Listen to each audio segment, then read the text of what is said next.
একটি অজানা রাস্তার গল্প বলবো। একটা রাস্তা যেটা শুধু গন্তব্যে পৌঁছানোর জন্য নয়, বরং পথের প্রতিটা মুহূর্তকে অনুভব করার জন্য। এখন যেখানে দাঁড়িয়ে আছি এটি হলো লোহাগড় ফরেস্ট।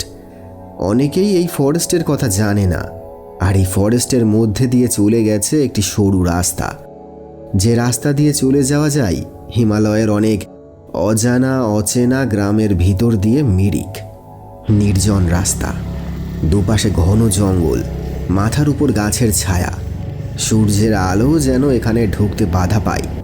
চারপাশে শুধু নিস্তব্ধতা, আর সেই নিস্তব্ধতার মধ্যেই ভেসে আসছিল পাখিদের অদ্ভুত সব ডাক। মাঝে মাঝে এলাকায় হাতির দল চলাচল করে। এছাড়া বন্যপ্রাণীর কমতি নেই এই রাস্তায়।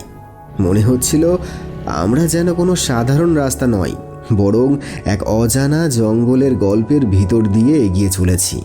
জঙ্গলের নীরবতা ধীরে ধীরে ফিকে হয়ে আসে, আর ঠিক সেখান থেকে শুরু হয় পাহাড়ের গল্প। রাস্তা বদলে যায়, এঁকে বেঁকে, কখনো চড়াই কখনো উতরাই। পাহাড়ের বুক জুড়ে ছড়িয়ে আছে ছোট ছোট গ্রাম, আমাদের কল্পনার সেই সব নিরিবিলি নিস্তব্ধ শান্ত পাহাড়ি গ্রাম। এই পথ শুধু রাস্তা নয়, যেন এক একটা জীবন্ত ছবি। পোটং গ্রামে এসে হঠাৎই রাস্তা দুভাগে ভাগ হয়ে যায়। একটা চলে যায় ছোট টিংলিং হয়ে মিরিকের দিকে, কিন্তু রাস্তাটি কঠিন ভাঙাচোরা। আর একটা পথ ডান দিকে শান্ত মসৃণ, যেন আমাদেরই ডাক দিচ্ছিল।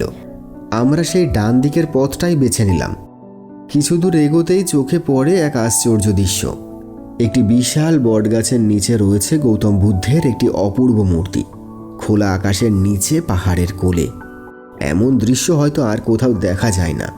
তারপর একের পর এক পাহাড়ি রাস্তার বাঁক, নানান ভিউ পয়েন্ট। দূরে পাহাড়ের পর পাহাড়, যেন আকাশ ছুঁয়ে আছে। সীমানা নেই, শুধু বিস্তৃত সৌন্দর্য। আর এই যাত্রায় শুধু পথ নয়, মনে থেকে যায় কিছু ছোট ছোট মুহূর্ত।